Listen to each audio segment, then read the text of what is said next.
Hi students, स्वागत है आपका अपना यूट्यूब चैनल इम्पैक्ट लर्निंग में। तो चलिए दोस्तों, आज की इस वीडियो में आप लोग को समझाने वाला हूं कि झारखंड पुलिस 2024 जो वैकेंसी आई हुई है, इसमें आपको किस टाइप से पढ़ेंगे, किस टाइप से आपका गणित का अभ्यास करेंगे, किस टाइप से आपको गणित बनाएंगे, कहां से शुरुआत करेंगे कि आप लोग को झारखंड पुलिस का एग्जाम में किसी तरह का कठिनाई नहीं हो पाए और आप लोग झारखंड पुलिस बन जाएंगे, एक जॉब ले लेंगे।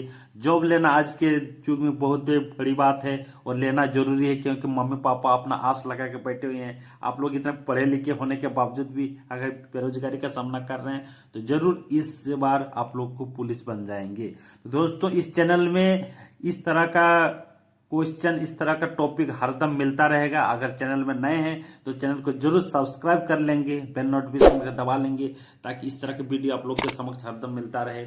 आज हम लोग झारखंड पुलिस के क्लास शुरू करने जा रहे हैं, इसलिए इसको डे 1 नाम दिया हूं।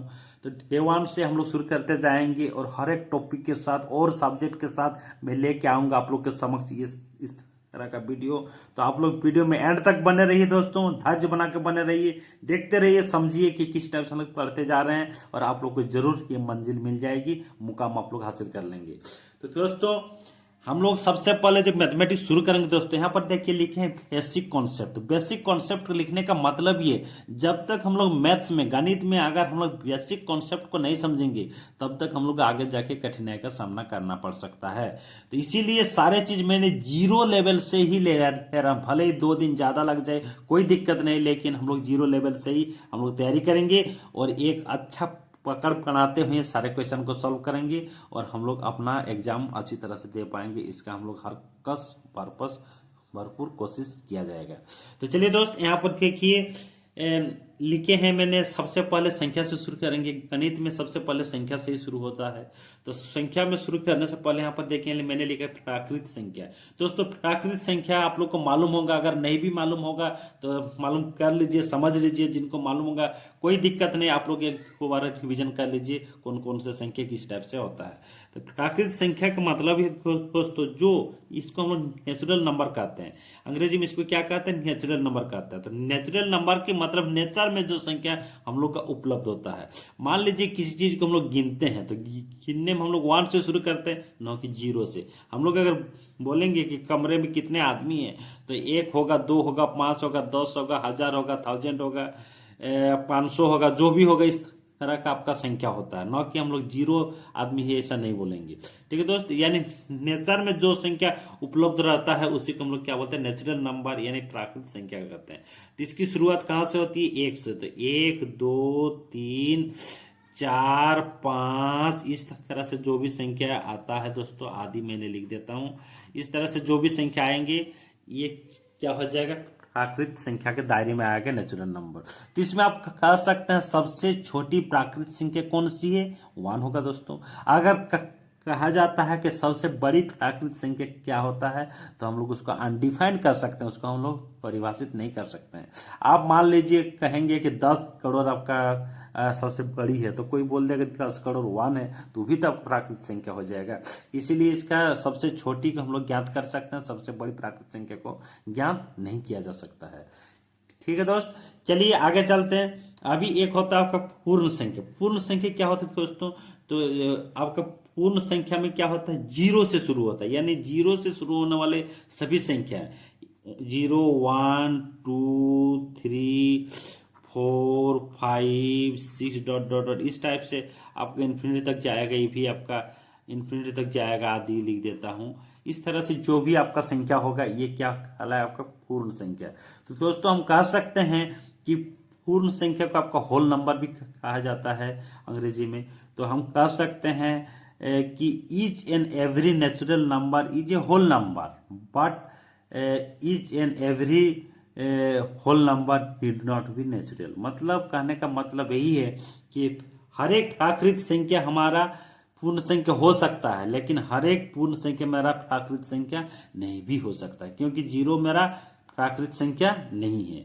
तो अगर हम लोग इसमें भी कहेंगे पूर्ण संख्या, सबसे छोटी पूर्ण संख्या क्या होगा? तो 0 होगा। सबसे बड़ी जो पूर्ण संख्या होगा उसको हम लोग ज्ञात नहीं कर सकते दोस्तों।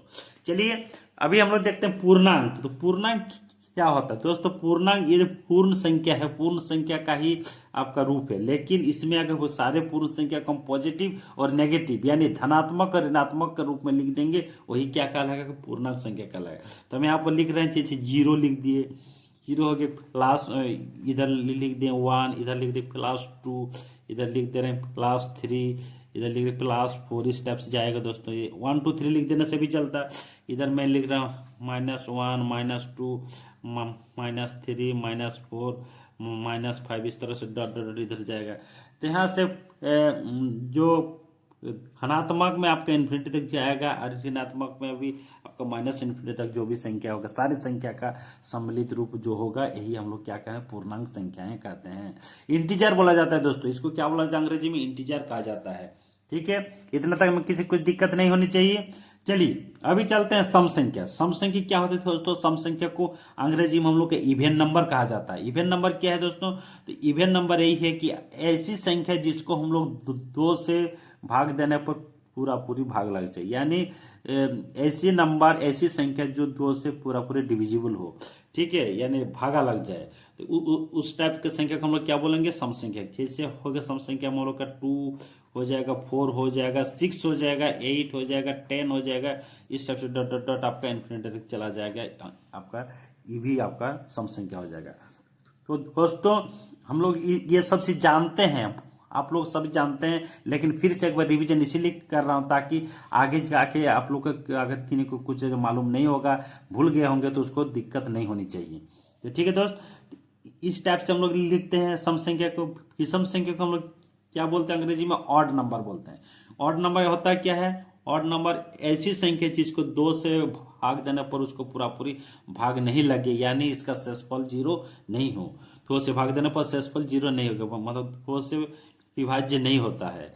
ठीक है, इस टाइप का संख्या को हम लोग क्या करते हैं, विषम संख्या। तो क्या हो जाएगा, 1 हो जाएगा, 3 हो जाएगा, आपका 5 हो जाएगा, 7 हो जाएगा, 9 हो जाएगा, 11 हो गया। इस टाइप से जो भी संख्या होगा इसको हम लोग क्या कहेंगे, हम लोग विषम संख्या कहेंगे दोस्तों। इस टाइप से संख्या को हम लोग क्या कहेंगे, ऑड नंबर कहेंगे। ठीक है दोस्त, अभी देखिए एक संख्या अभाज्य संख्या, वेरी इंपॉर्टेंट, ये बहुत ही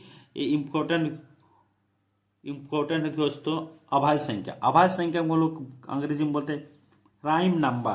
तो प्राइम नंबर क्या होता है दोस्तों, इसको अच्छी तरह से समझ लीजिए, इससे काफी क्वेश्चन आपको पूछा जाएगा। तो अभाज्य संख्या क्या होता है दोस्तों, अभाज्य संख्या जो होता है कि ऐसी संख्या इसका केवल और केवल 2 ही गुणनखंड हो, यानी 2 गुणनखंड वाले संख्या को ही हम लोग क्या कहेंगे, अभाज्य संख्या कहते हैं। ऐसा भी कह सकते हैं ऐसी संख्या जिसका जो एक और स्वयं से विभाजित हो, वही उसी संख्या को हम लोग क्या कहेंगे, अभाज्य संख्या कहेंगे। जैसे इसकी शुरुआत होती है आपका 2 से, जैसे हो जाएगा 2 हो जाएगा, 3 हो जाएगा, 5 हो जाएगा, 7 हो जाएगा, 9 नहीं होगा, 11 होगा, आपका 13 होगा, डॉट डॉट डॉट इस टाइप से आगे जाएगा दोस्तों। देखिए यहाँ पर कहने का मतलब है, इसको थोड़ा सा मैं समझाना चाहूंगा। मान लीजिए यहाँ पर 1 लिखो, 1 मेरा अभाज्य संख्या नहीं है, क्योंकि इसके गुणनखंड एक ही होते हैं, इसलिए अभाज्य संख्या नहीं होगा। मान लीजिए हम 2 लेते हैं, 2 का क्या होगा, 1 के साथ भी डिवाइड होगा और 2 के साथ भी आपका डिवाइड, इसलिए 2 आपका क्या हो जाएगा, अभाज्य संख्या होगा। 3 भी होगा, 3 भी किससे किस डिवाइड होता है, 1 से होता है और 3 से होता है, इसलिए 3 भी मेरा क्या हो जाएगा, अभाज्य संख्या हो जाएगा। इसी तरह 5 भी होगा। 9 नहीं हो सकता दोस्तों, 9 इसलिए नहीं होगा मेरा अभाज्य संख्या, क्योंकि 1 से भी डिविजिबल होगा, 3 से भी होगा और 9 से भी होगा। मैंने कहा कि ऐसी संख्या जो 1 से और स्वयं से विभाजित हो और दूसरा किसी संख्या से विभाजित नहीं हो, उसको हम लोग अभाज्य संख्या कहेंगे। तो 9 मेरा क्या होगा, अभाज्य संख्या नहीं होगा दोस्तों। तो इस तरह से हम लोग का यहाँ पर क्वेश्चन आता है, या आएगा आप लोग का, कि सबसे छोटी अभाज्य संख्या क्या है, तो हम लोग क्या कहेंगे, सबसे छोटी अभाज्य संख्या क्या हो जाएगा, आपका 2 हो जाएगा। अगर हम कहेंगे कि सबसे छोटी सम अभाज्य संख्या क्या होती है, तो सबसे छोटी सम अभाज्य संख्या भी आपका 2 हो जाएगा दोस्तों। अगर कहेगा कि सबसे बड़ी सम अभाज्य संख्या क्या होता है, तो दोस्तों सबसे बड़ी सम अभाज्य संख्या भी आपका 2 ही होगा। यानी अभाज्य संख्या की श्रेणी में आपका सम संख्या 2 के अलावा और कहीं नहीं मिलने वाला है। इसीलिए एकमात्र सम अभाज्य संख्या होता है, वो होता है आपका 2। इसको जरूर आप लोग ध्यान में रखिएगा। और अभाज्य संख्या किसे कहते हैं आप लोग को समझ में आ गया होगा कि ऐसी संख्या जिसको एक से और स्वयं से विभाजित हो और अन्य किसी संख्या से विभाजित नहीं हो, उसी संख्या हम लोग क्या कहेंगे, अभाज्य संख्या के दायरे में रखेंगे। ठीक है दोस्त। अभी आता है आपका भाज्य संख्या। तो भाज्य संख्या होता क्या दोस्तों, भाज्य संख्या ऐसी संख्या को कहेंगे जो एक और स्वयं के अलावा दूसरा किसी से भी विभाजित हो। जैसे हो जाए आपका 4 हो जाएगा, आपका 6 हो जाएगा, 8 हो जाएगा, 9 हो जाएगा। इस तरह से जो संख्या होगा इसको हम लोग क्या कहेंगे दोस्तों, भाज्य संख्या। इसका कहने का तात्पर्य यही है कि 2 को अगर हम लोग भागा देंगे, 1 से भी भागा जाएगा, 2 से भी भागा जाएगा, आपका 4 से भी भागा। अगर 6 को भागा देंगे तो 1 से भी आपका भाग चला जाएगा, 2 से भी जाएगा, 3 से भी जाएगा और 6 से भी जाएगा दोस्तों। ठीक है, तो इस तरह से आपका एक और स्वयं के अलावा भी अगर कोई किसी नंबर से भागा चल जाएगा तो उसको हम लोग क्या कहेंगे, भाज्य संख्या के श्रेणी में रखेंगे। ठीक है दोस्तों, समझ में आ गया। उसके बाद एक होता है दोस्तों सअभाज्य संख्याएं। तो यहाँ पर मैंने लिखा हूं कि सअभाज्य संख्या है। तो सअभाज्य संख्या किसको कहेंगे, तो दोस्तों सअभाज्य संख्याएं जो होता है कि 2 या 2 से अधिक संख्या है, इसको अंग्रेजी में बोलता है को प्राइम नंबर। तो 2 या 2 से अधिक संख्याएं जिसका आपका औसो करेंगे तो उसका क्या होगा, 1 आएगा। यानी इसका एक के अलावा कोई आपका इसका क्या कहेंगे, आपका उभयनिष्ठ गुणनखंड नहीं होना चाहिए। जैसे हम लिखते हो 4 और 9। ठीक है दोस्तों, 4 और 9, तो ये क्या हो जाएगा, इसको अगर हम लोग ये करेंगे, इसका औसो निकालेंगे तो क्या हो जाएगा, इसका 1 हो जाएगा। मैंने यहाँ पर लिखता हूँ जैसे 2 और 3, 2 और 3 का भी जब औसो निकालेंगे तो इसका भी क्या हो जाएगा, आपका 1 हो जाएगा। ठीक है दोस्त, तो हम कहेंगे कि ऐसी संख्याएं 2 या 2 से अधिक ऐसी संख्याएं जो जिसका औसो आपस में जिसका औसो 1 आया, 1 आया, तो उसी संख्या हम लोग क्या कहेंगे, सअभाज्य संख्या के दायरे में रखते हैं दोस्तों। ठीक है दोस्त, इतना तक आप लोग को समझ में आ गया होगा। चलिए फिर हम लोग आगे चलते हैं, एक एक करके समझते जाइए। आप लोग को किसी भी तरह का दिक्कत नहीं होने वाला है और जरूर आप लोग एग्जाम में क्वालिफाई करेंगे दोस्तों, ये मेरा वादा रहा। लेकिन हर एक चीज को बारीकी से समझना आपका अपना निजी कर्तव्य, और ईमानदारी से अपना तैयारी कीजिए तो जरूर आप लोग को मौका मिलके ही रहेगा।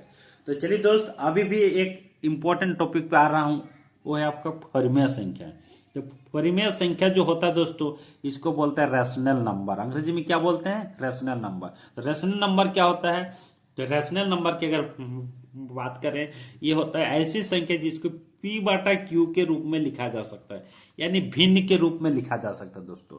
और क्या होना चाहिए, Q not is equal to 0, Q not is equal to 0 होना चाहिए। और क्या होना चाहिए, P एंड Q यानी अंश और हर क्या होना, दोनों पूर्णांक में होना चाहिए। किस में होना चाहिए दोस्तों, दोनों पूर्णांक में होना चाहिए। तो ऐसी संख्या को हम लोग क्या बोलेंगे, आपका परिमेय संख्या कहेंगे। तो अगर परिमेय संख्या के एग्जाम्पल लेता हूं, उदाहरण लेता हूं, तो आपका हो सकता है 3/4 हो जाएगा, -5/6 हो जाएगा, -5 भी लिख सकते हैं, -3 भी लिख सकते हैं, 3 भी लिख सकते हैं, 11 भी लिख सकते हैं, आपका -7 में -2 भी लिख सकते हैं, या आदि इस टाइप से मैंने लिख देता हूँ, ETC आपका हो जाएगा। यानी कहने का मतलब है कि एक ये 3/4 मैंने लिया, तो परिमेय संख्या को जो 3/4 में लिया, यानी इसका अंश और हर दोनों क्या है, पूर्णांक में है। नीचे Q नॉट इक्वल टू 0, 0 नहीं है। अगर मैंने यहाँ पर बात करता हूँ -5/6 को, तो ये दोनों भी -5 भी पूर्णांक है, 6 भी अब पूर्णांक है। नीचे 6 है यानी Q नॉट इक्वल टू 0 है, और क्या है आपको इस तरह से लिखा जा सकता है। उसके बाद देखिए दोस्तों, यहाँ पर देखिए -5 लिखा, तो -5 लिखने का मतलब यही है, इसके नीचे क्या है, आपका 1 है। यानी इसमें भी कि Q नॉट इक्वल टू 0, दोनों क्या है, आपका पूर्णांक है। इस तरह से हम लोग इसका परिमेय संख्या को लिख पाते हैं दोस्तों। लेकिन इसका एक और कंडीशन होता है दोस्तों, अगर मान लीजिए ये पहला कंडीशन मैंने लिख दिया, दूसरा कंडीशन आपका क्या होता है, अगर कोई संख्या रिकरिंग डेसिमल में होगा, यानी पुनरावृत्ति दशमलव में होगा। मान लीजिए मैंने लिख देता हूँ 0.6 का बार। ये बार का मतलब ये होता है दोस्तों आपका रिकरिंग। अगर रिकरिंग के संबंध में आप लोग को जानकारी नहीं है तो इससे पहले के वीडियो में मैंने समझा चुका हूं, वो जरूर आप लोग देख लेंगे कि रेकरिंग डेसिमल को कैसे सॉल्व किया जाता है। ठीक है दोस्त, तो ये जो रेकरिंग है पुनरावृत्ति वाला जो होता है, इसका भी हम लोग क्या, इसको भी आराम से हम लोग पी बाई क्यू के रूप में लिख सकते हैं। कैसे लिखेंगे, जैसे 6 लिख दिए, यहाँ पर पॉइंट के बाद एक संख्या पर बार है, एक 9 लिख देंगे। इसको अगर सॉल्व करेंगे 3 दूना 6, 3 तिया नंबर 2/3, आराम से लिखिए। ऊपर और नीचे क्या हो गया, आपका पूर्णांक में लिख पाए, नीचे क्यू नॉट इक्वल टू 0 भी हो जाएगा, इसलिए आराम से हम इसको क्या कर सकते हैं, रेशनल नंबर है। ठीक है दोस्तों, क्या कहेंगे, रेशनल नंबर, यानी इसको हम लोग आराम से कर सकते हैं कि परिमेय संख्या में है, लिखा हुआ है। ठीक है दोस्त, तो इस तरह से परिमेय संख्या को अच्छी तरह से समझ लेंगे और समझ के फिर आगे चलेंगे। चलिए अभी चलता हूँ नेक्स्ट टॉपिक पे, वो है आपका अपरिमेय संख्या। अपरिमेय संख्या को अंग्रेजी में बोलते हैं इरेशनल नंबर। क्या कहा जाता है दोस्तों, इरेशनल नंबर, यानी ऐसी संख्या जिसको परिमेय संख्या के रूप में नहीं लिखा जा सकता है, उस टाइप का संख्या को हम लोग क्या कहेंगे, अपरिमेय संख्या कहेंगे दोस्तों। तो अपरिमेय संख्या में ध्यान दीजिएगा आप लोग, जितने सारे भी रूट वाले संख्या है, रूट वाले संख्या मतलब क्या, √3 हो जाएगा आपका, √2 होगा, √5 होगा, यहाँ पर क्या होगा, √11 होगा। इस टाइप से जो भी संख्या होगा, इसको क्या कहा जाएगा, आपका अपरिमेय संख्या कहला है। मतलब इसमें क्या ध्यान देना है, ऐसी संख्या जो रूट के बाहर पूर्ण वर्ग में हम लोग निकाल नहीं पाए, उस टाइप के संख्या को हम लोग क्या कहेंगे, अपरिमेय संख्या। अगर मैं बात करता हूँ √9 मेरा परिमेय संख्या है कि अपरिमेय संख्या, तो ये क्या हो जाएगा, आपका परिमेय संख्या हो जाएगा। इसीलिए परिमेय संख्या होगा क्योंकि इसका हम लोग रूट निकाल सकते हैं, इसको 3 होता है। ठीक है, इसीलिए ये मेरा अपरिमेय संख्या नहीं होगा दोस्तों। ठीक है, तो समझ में आ गया। और एक चीज है दोस्तों, हम लोग यूज करेंगे इस टाइप का एक नोटेशन, उसको बोला जाता है पाई। ये पाई का वैल्यू होता है 22/7, हम लोग लिखते हैं, लेकिन ये पाई क्या है, आपका अपरिमेय संख्या है, और 22/7 क्या है, आपका परिमेय संख्या है। लेकिन ऐसा क्यों लिखते हैं दोस्तों, पाई का ये एग्जैक्ट वैल्यू नहीं है, इसीलिए हम कह सकते हैं पाई इज इक्वल टू 22/7 हम कह सकते हैं, लेकिन 22/7 is not is equal to pi भी कहा जा सकता है, क्योंकि एग्जैक्ट वैल्यू नहीं है। ये हम लोग कल्पना किए, हम लोग इमेजिन किए, ये हम लोग मान लिए हैं, इसीलिए पाई मेरा क्या होगा, अपरिमेय संख्या होगा दोस्तों। ठीक है, आगे जाके और विस्तार से समझाएंगे आप लोग को तो पाई क्यों, क्योंकि पाई का आपका मतलब डेसिमल नहीं होगा, रेक्टेंगुलर डेसिमल नहीं होने के बावजूद भी क्यों ये आपका मतलब इस टाइप से आपका 22/7 होने के बावजूद भी अपरिमेय संख्या क्यों हो रहा है, इसके बारे में आगे की वीडियो में आप लोग को बताया जाएगा। ठीक है दोस्त, इतना समझ में आ गया होगा आप सभी को। उसके बाद चलते हैं हम लोग वास्तविक संख्या। वास्तविक संख्या को क्या बोलते हैं दोस्तों, रियल नंबर कहा जाता है। तो रियल नंबर का अंतर क्या होगा, जितने सारे भी परिमेय संख्या होगा, जितने सारे भी हमारे दुनिया में परिमेय संख्या है और अपरिमेय संख्या, जितने सारे भी अपरिमेय संख्या है, सभी को अगर ये किया जाएगा तो वो क्या कहलाएगा, वास्तविक संख्या। यानी सभी परिमेय संख्या और सभी अपरिमेय संख्या को हम लोग क्या कहते हैं, वास्तविक संख्या कहते हैं। मान लीजिए √9 भी होगा हम लोग का वास्तविक संख्या, और √3 भी होगा हम लोग का वास्तविक संख्या। मान लीजिए आपका इसमें क्या आ जाएगा, 0 भी आपका वास्तविक संख्या हो जाएगा, और 1/0 भी आपका वास्तविक संख्या हो सकता है। 0/1 भी आपका वास्तविक संख्या। यानी कहने का तात्पर्य यही है कि परिमेय संख्या और अपरिमेय संख्या जो भी होगा, ये सारे संख्या हम लोग क्या कहलाएगा, वास्तविक संख्या कहलाएगा, ये रियल नंबर कहलाएगा। इसका दायरा छोटा नहीं है, ये बहुत बड़ा दायरा है। इसके अंतर्गत सारे जितने सारे भी संख्या के बारे में चर्चा की, सभी संख्या इसमें समाहित हो जाएगा दोस्तों। ठीक है, अभी लास्ट और अंतिम एक संख्या के बारे में जिक्र करूंगा आप लोग को, ये है आपका काल्पनिक संख्या। काल्पनिक संख्या को अंग्रेजी में कहा जाता है इमेजिनरी नंबर।